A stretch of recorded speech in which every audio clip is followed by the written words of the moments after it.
Okay, yeah, so thank you. We've got some attendees joining the call now, and I think we're ready to get started. So welcome everyone to today's webinar.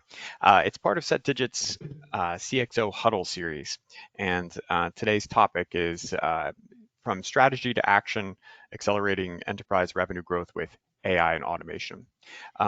Just a couple quick level setting things. We will send you the recording after this. You can submit your questions anytime throughout, so we'll try to do Q&A throughout. So if any questions come up, feel free to put them in the chat or the questions tool. And we do ask that you complete the exit survey on your way out.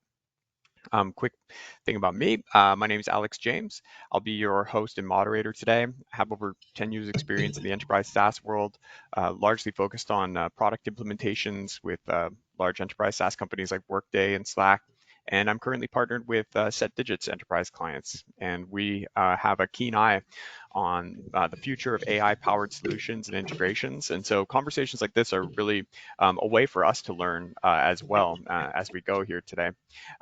So today's roadmap, we've got two main themes today, but we're going to touch on some other things as well. The first of which is revenue growth, simplified, AI and automation done right. And the other theme that we're going to touch on is, how do we stop overcomplicating RevOps? And maybe even the implied question there is are we overcomplicating RevOps? And so we're going to think about some practical strategies for sustainable growth. So with that in mind, I just want to um, touch on this a theme. So we have another theme that we're going to touch on today. It's about how we can optimize company growth through enhanced effectiveness, efficiency, and productivity. So effectiveness in business means achieving desired outcomes, right? Doing the right things to meet strategic goals. And efficiency, on the other hand, is about minimizing the resources and time spent to achieve those outcomes and doing things right, in other words. So, meanwhile, productivity bridges these concepts, measuring the output generated from the input used. And so today we're going to dive into how AI and automation serve as pivotal tools in enhancing these three aspects and transforming challenges into streamlined processes within revenue operations. So, I've mentioned what our topics are, and I just want to introduce our speakers here as well. So we've got Mark. Let me go to your slide here, Mark. Mark is the founder and CEO of Simplexity.ai, and he's been at the forefront of developing expert-trained custom language models tailored for B2B sales and marketing teams. And his work emphasizes the democratization of Gen AI applications and making advanced technology accessible for all levels of technical expertise. And I think Mark's vision ensures that businesses can harness AI to generate not only growth, but also innovation in customer engagement and sales strategies. And we also have Demar, a globally recognized leader in the go-to-market operations space, and currently the vice president of B2B operations at the Muse Group. With nearly 15 years of experience, Demar has driven significant improvements in operational efficiency and revenue growth, and his strategic initiatives have notably increased lead generation and net retention, showcasing the powerful impact of integrating effective operational strategies with cutting-edge technologies. So emphasis on effective there. So as we move forward, each panelist is going to share their insights from their experience and offer some actionable advice for you, the attendees and people watching this recording later, on how you can integrate AI into your business practices to enhance productivity, efficiency, and overall effectiveness. So let's get started here. Let's begin the conversation. I kind of have a question to kick us off here. So both effectiveness and efficiency are critical in shaping successful revenue operations, but integrating AI and automation into these areas can be daunting. So maybe you could each share how you've successfully implemented AI to enhance both the effectiveness and efficiency of your teams. And so, Mark, perhaps you can start Yeah. by discussing how custom language models have revolutionized B2B sales and marketing teams. And then, Demar, we can move on to your experience as well. So let's get back here. Thank you, Alex. Yeah, this is wonderful to be here, and thank you for people attending today and watching this. Um, so here's one of the kind of quirky things that I recognized very early on, a couple of years ago with AI is the GPT it really reminds me, for those of you with a little gray hair, it reminds me of the DOS prompt on a PC back in the 80s. You looked at it and you're like, what the hell am I supposed to do with this? CD colon backslash. It's like you need a secret decoder ring to figure the thing out. And so what I have seen in the CMO, the C-level community, CSO, is really a level of anxiety about that. And so while there's a promise of efficiency and effectiveness and all that, I think on one side of the camp there with the GPTs, there's been a lot of concern around how the heck do you even use it? How do I find value? And on the other side, embedded AI tools tend to be very generic. They don't have any context really as to who you are, or very little. And so in both situations, it's effectiveness has been, in my mind, the area that people need to focus on, because AI inherently, most people lean towards it and look at it for efficiency.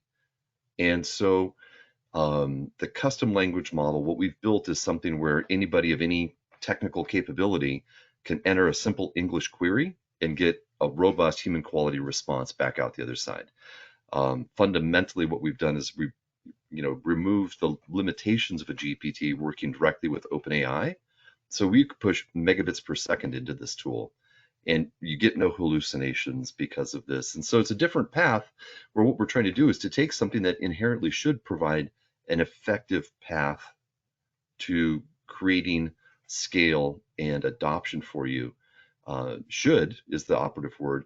And we've kind of flipped the coin around to make it, that's the number one thing that we're after with our clients, making them effective with it. Efficiency will come along, but effectiveness is the key that I think most people struggle with today. Nice. Demar, would you like to respond to that and maybe also share your experiences in leveraging AI to improve operational efficiency and revenue growth at the Muse Group or other places, other contexts? Yeah, and I mean, I echo the point that Mark made about sort of, how can we really leverage these, these pretty powerful tools to get actual outcomes that we want, right? I think oftentimes when we're training our teams, especially end users like sales users or marketing content writers, things like that, roles like that are oftentimes the forefront of the GPT users, just trying to find ways to save them themselves time throughout the day. You end up with a lot of generic kind of content out there, right? So it's finding ways to as Mark said, train the end user to be a strong prompt engineer, so that they are armed with the right techniques and ultimately tools in their toolbox to be able to get at least a 70% of the way there, or 50% of the way there. So it's not like they're starting from scratch, right? So it does take a lot of coaching, oftentimes when it comes to giving specific language to a GPT to get the outcome that you want. I've started using more specific GPTs, use case specific. So, things like Jasper and things like that are, more geared towards, the content writing. But it's still, as Mark said, there's a long way to go without that context. So I think the more that you can feed writing examples, content, actual context about your product into the messaging, that drives at least you further towards the 100% of the way there. Everything needs human review, but I do think that the more we can arm our salespeople with the what looks good in what the desired output is, so that when they copy and paste something from ChatGPT, they're using good principles around you know the outputs that they're getting. Yeah, Could I chime in a little bit more, Alex? please. Oh, please. Yeah, absolutely. Yeah, okay. So one of the things that is a limitation of the human mind, is really smart people can assimilate 2 to 3 dimensions of an analysis simultaneously. Yet, let's, look about like sales enablement and things like that. You're talking about, a product to a persona in a certain stage with a particular need. Like that's right there. That's 4 dimensions. And you haven't really added on maybe stage of engagement or like the typical questions that we need to assimilate in, like a BDR or a salesperson going into a meeting, or really even a marketer going to write content. In all situations, the questions that we need to answer tend to be more complicated than the human mind can generally solve effectively. Now, the really cool part about tools, large language models, is they're built to look at hundreds of dimensions simultaneously. Now, the challenge is that they they see a very vanilla sense of the world.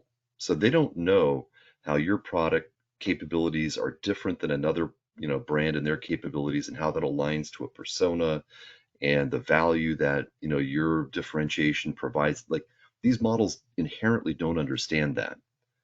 And so my experience is, getting better at asking them. I agree, like with Demar, you can get, you know, if you're doing it manually, you're 0% better. If you use a GPT, you can get 10, 15, 20% better. If you use a writing tool, maybe you can get 30 or 40% better. But the reality is that you're not going to be efficient or effective unless you get to that 90%. And the only way to get to the 90 is to have a really intensely trained corpus of data that you're trying to ask these questions of. And, so what I have seen is people, they put a junior person on their team to go and play with, the GPTs and try to figure out the right path to go down. Um, but the reality is that um, inherently AI should be able to give you efficiency. The effectiveness, there's a roadblock there in that while it can tell you, like ChatGPT can tell you about how to farm in the sub-Saharan desert, like it can't tell you why your capabilities are better for a persona than a competitor's. Like, and that's an element of not the size of that model, but really taking that 1 billionth of 1% of what it knows and trying to pry it open and fill it Mm-hmm. with all of your intelligence into there. Absolutely. Uh, Damar, any response to that? Or um, No, I think that's well said. I mean, I think that, ultimately what we're trying to drive, to Mark's point, is effectiveness, but we oftentimes settle for, um, as I, and this is sort of, where I'm at as a practitioner, especially, is settling for efficiency, right? Settling for a minimal, 10 to 20% uplift in productivity, because what they're outputting still needs a lot of work. And prompt engineering is not a skill that necessarily comes naturally to everyone. So there is a learning curve. There is work that needs to be done to get it to a finished product, which I think oftentimes, if you're taking the lazy route, good enough, is, whether you're outsourcing your content or whatever, good enough might just be what you have to deal with at that point. But I think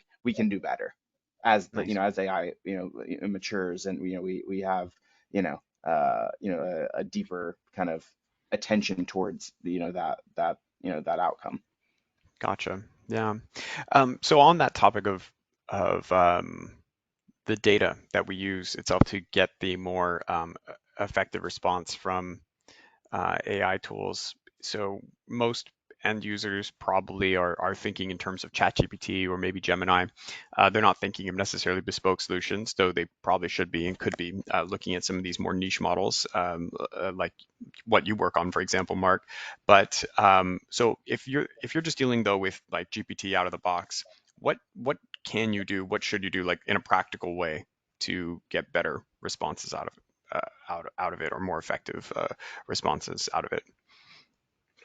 You know, the I still use the GPT, but I'll use it for things like summarizing content that I upload.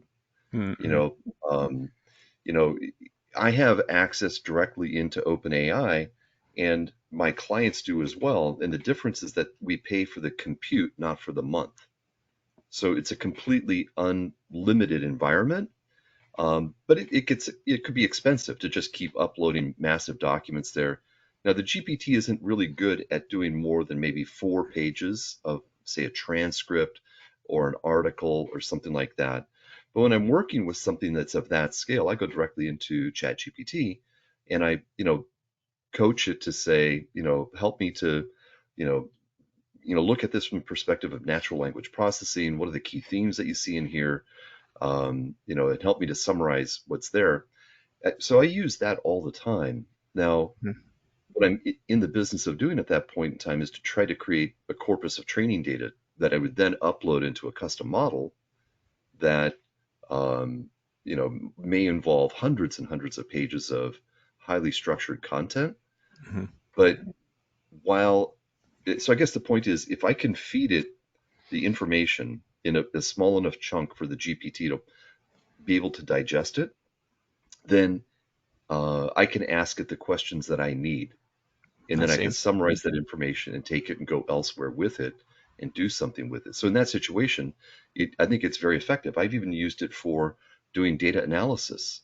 You know, it's really good at doing things like deviation from the mean and cohort analysis and stuff like that.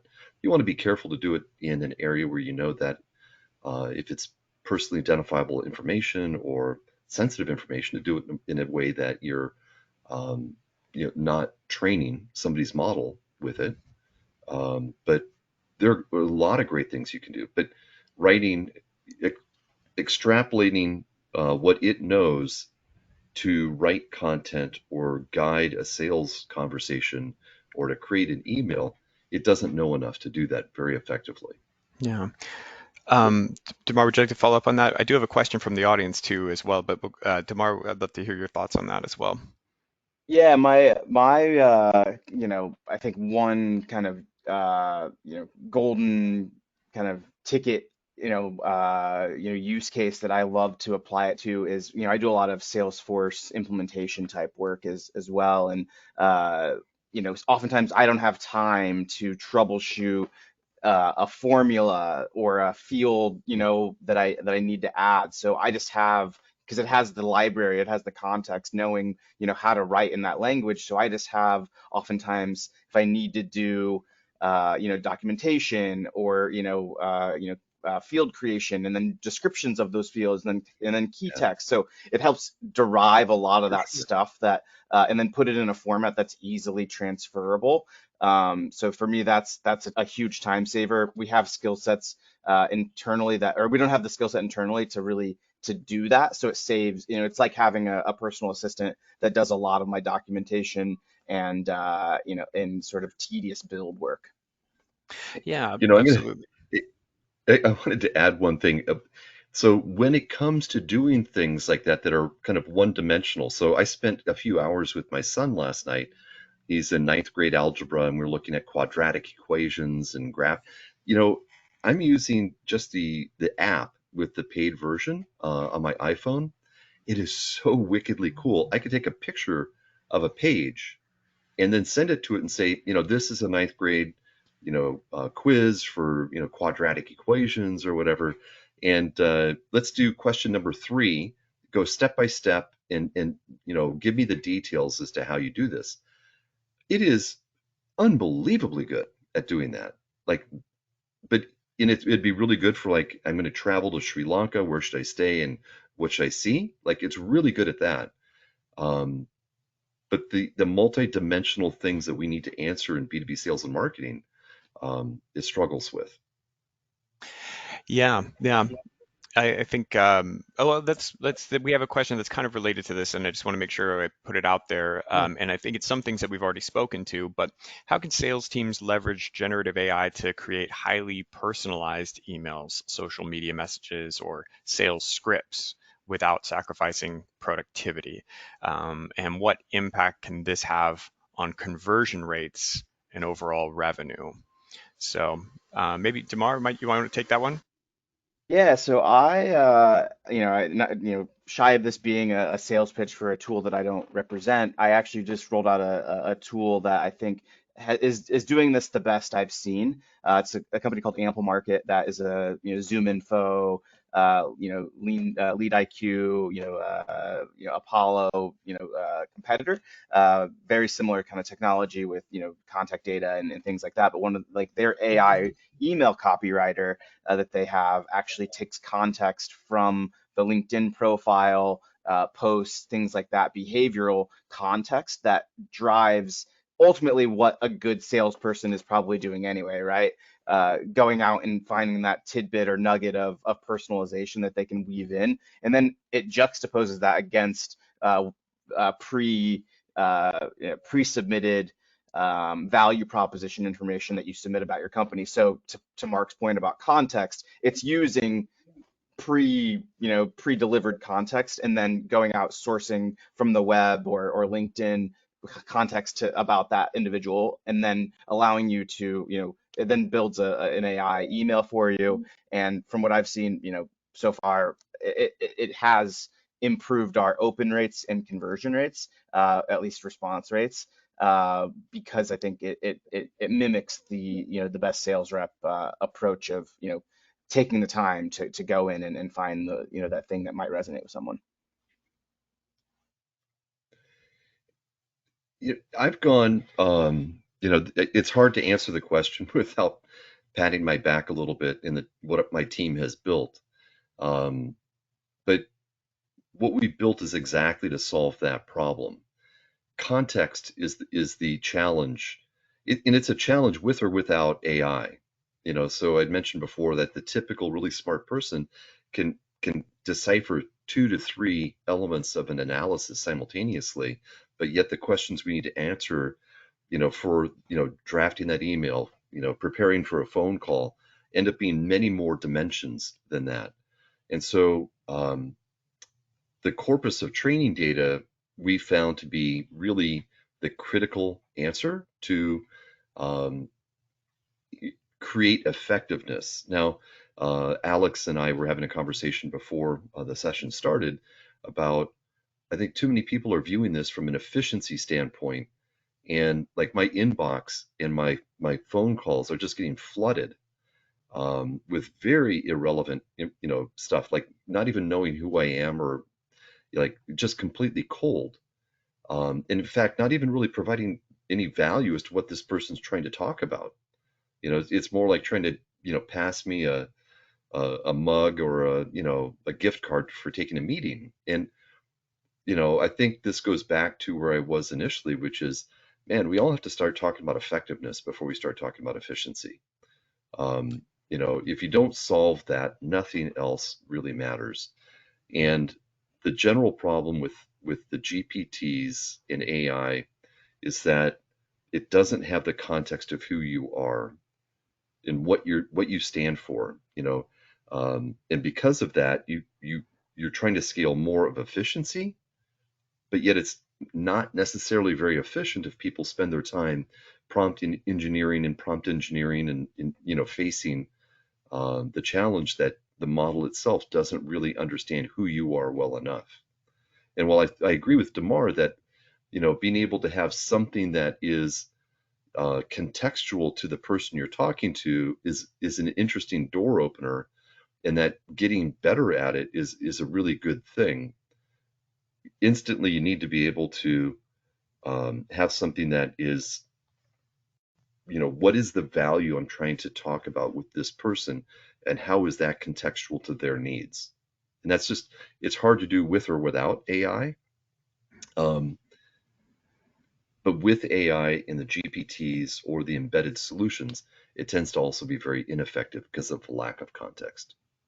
Yeah, absolutely. So I think one key takeaway for everything is that efficiency can sometimes be a mirage for the effectiveness or productivity that you might actually for your bottom line be hoping to achieve. So so beyond buzzwords, we've heard a lot about AI transforming sales, but so what are some very specific strategic goals that enterprise sales leaders can realistically achieve with generative AI beyond just tactical improvements? Um, I've done a lot of work with data analysis. You can, if you are able to structure a spreadsheet and just ask it, hey, analyze this spreadsheet and tell me what you see. It'll say, well, I see sales reps and I see months and I see conversion rates and I see like, and say, okay, well, tell me, over time, which sales rep has, is above the mean for, close rates on opportunities. Like you can start to analyze this stuff. It's very effective at it. And just make sure that you're in an environment where either you obfuscate the data so it doesn't show as, Acme company's revenue, and like, one, it's always best to do that, but two, operating in an environment where you're 100% certain that it's not going to be used for training. But data analysis is really a super strong use case for a salesperson, a sales leader in particular. Mhm. Yeah, I mean, just quick analysis, right? Just give me some insights on our loss reasons over the last quarter, things like that. I've definitely used the analytical capacity of the GPT to save myself time and just pull out the quick things, just from an analytics perspective that I wouldn't have maybe caught from a human eye on a first pass. I also I think that you know, to the point about conversion, right? Does personalization improve conversion? I think ultimately it does, right? And it's to what extent that you're able to resonate and because like at any given time only a certain percentage of your buyers are going to be in the market anyway. So it's like it's a timing thing. Obviously meets with a you have to be well received and have something that's going to be eye catching. But I think using the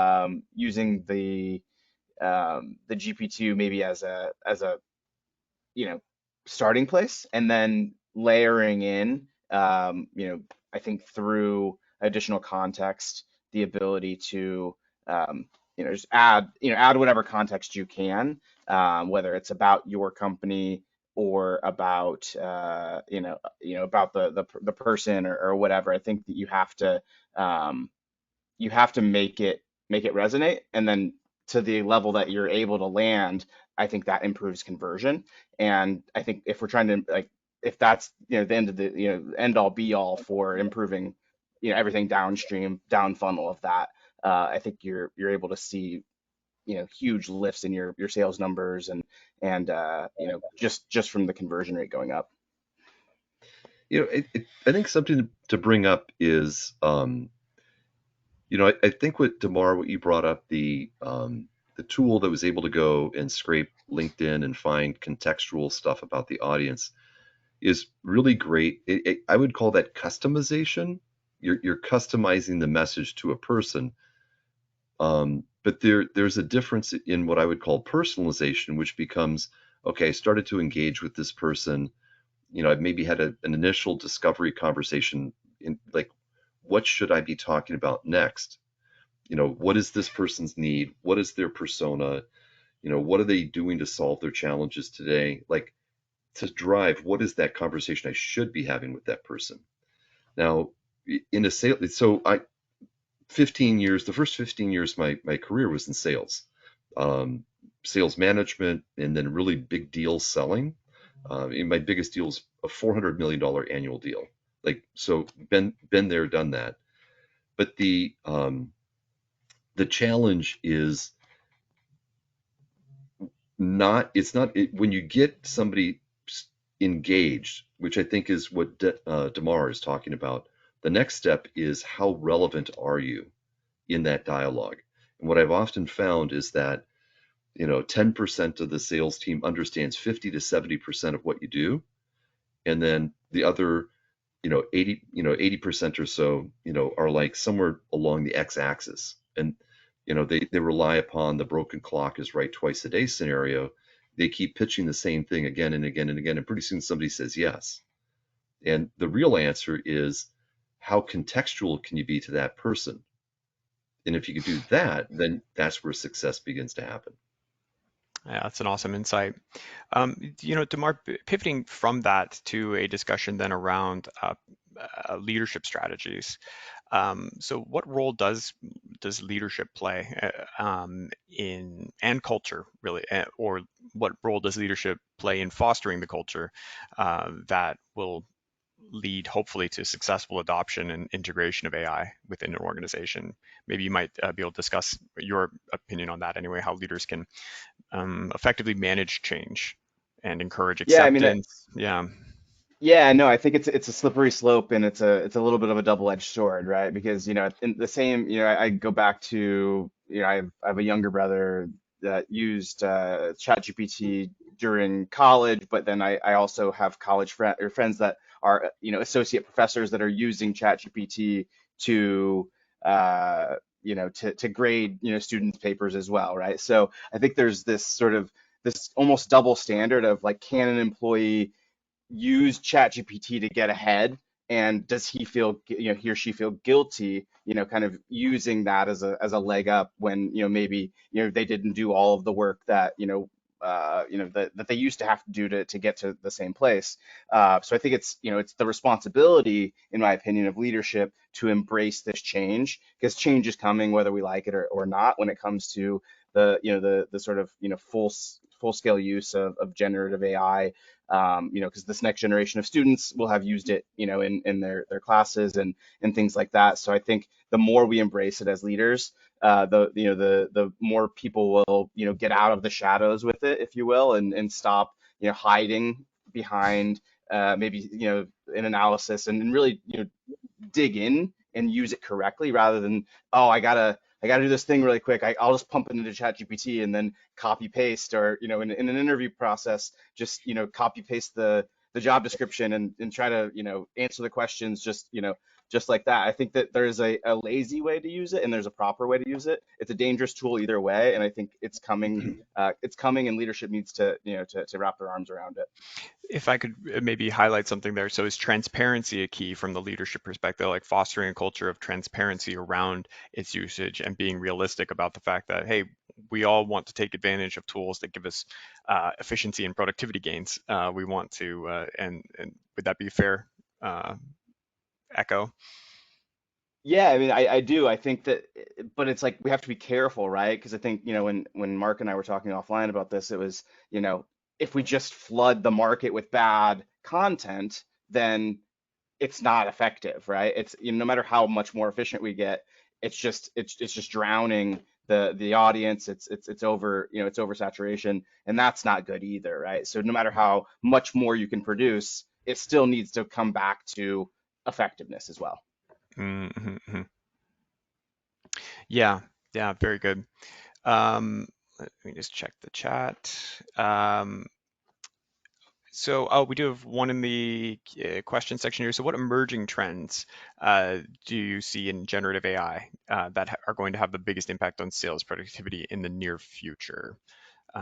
What should sales leaders specifically, since we just kind of are pivoting from that leadership question to what should sales leaders be preparing for in terms of this next wave? Maybe we can start with you, Mark. In all situations, whether it's AI or any other new tools that come up, start with the the question of what am I trying to solve before applying the question of how should I use a tool. So, you may find, if you're, looking at your SDR team, BDR team, you're gonna have a different challenge than an account executive, than, a hunter, sales team. Um, so start with what is it that I need to try to change or improve, and then help people to understand how AI can apply in that situation, build a use case around it, and then try to address effectiveness first. Every time you look at these tools, you have to look at it from the dimension initially of effectiveness. How will it improve? What should I be using this tool for to improve this thing that I've identified? Inherently, AI tends to be efficient itself, but I really like the way, Alex, you framed this. Effectiveness plus efficiency equals total productivity. I think that's a great paradigm and the way to look at it. But you have to look at it initially from the effectiveness perspective and the challenge you're trying to solve, and then figure out what is that use case and how should we approach it. rather break it down into something that's digestible, right? Mhm. Don't start, it's confusing to look at AI and say, well, it can solve world peace. Great, okay. But like, what do I need? What am I trying to solve for? What are my key challenges? What are the use cases where we like make it, fit into something that you can analyze and start to make sense of. Sometimes you have to reach outside the organization, a consultant or whatever, to try to help you walk through some of these decisions. It's much easier to find somebody who's done this for a few thousand hours and understands different paths and things like that. Frankly, that was exactly how we conceived Simplexity was, we're trying to solve a use case, not just be a ubiquitous AI tool. We're trying to help with, next best conversation, BDR outreach research, things like that, rather than we're just a ubiquitous tool. We're trying to make a use case, make it tangible. And I think Mhm. that's the best way to start. Yeah. So I definitely want people, especially at the, C-suite level or CXO level, to be able to come away with some key takeaways here. And so summing up some of the things we've talked about is, I think, alignment with business strategy is key, like understanding what the strategy is, and how you ensure these technologies are going to be deployed to meet specific objectives, whether that's increasing efficiency or and what if it's increasing efficiency towards what end, to what is it serving, enhancing customer satisfaction and looking at driving revenue growth and how you're measuring that as part of how you quantify ROI. I would say is another priority and takeaway. So CXO should probably prioritize AI investments that offer clear measurable returns. Is this another fair takeaway? And then the last thing, and then I'm going to kick it both to you. I'm just trying to make sure that we're summing everything up for everybody. Is that effective change management and fostering cross-functional collaboration? I think maybe this cross-functional aspect isn't really something we've touched on so much as a theme, but maybe we could pivot to that and any other takeaways you think are crucial for CXOs to come away from this conversation. Yeah, I and I think think it's people, also Sorry, I'll go start ahead, with Demar. Demar. Yeah, I, we'll pivot I back. think it's also just like the only thing I'd add there is just like the understanding the sort of like maturity and sort of like usefulness kind of kind of slope of where we're at right now on in the the sort of Gen I kind of timeline. Mark's point that he made about just GPTs out of the box versus embedded. I think that the application of some of these tools is something that sales leaders oftentimes rely upon their ops teams or other more technical teams in their other departments to really understand. And I think that there is a level of education and sort of just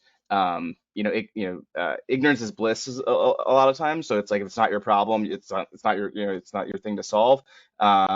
You may not have to really educate yourself, but I think understanding the sort of uh, paradigm shift as Gen AI evolves is crucial to understand the usefulness and where it can help you in your company's specific point in the journey as well.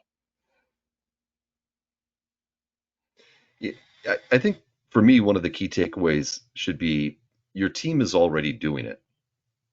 People are, practicing or trying and dabbling in things like that. So to get your arms around it is something that I think is mandatory. This is kind of like, the advent of, mobile devices with email and browsing. And pretty soon it's like bring your own device and people like it's not secure. Like all these devices that, the CIO needs to get involved with policy of how do we connect to our different systems and VPNs, and like it presents a similar layer of understanding.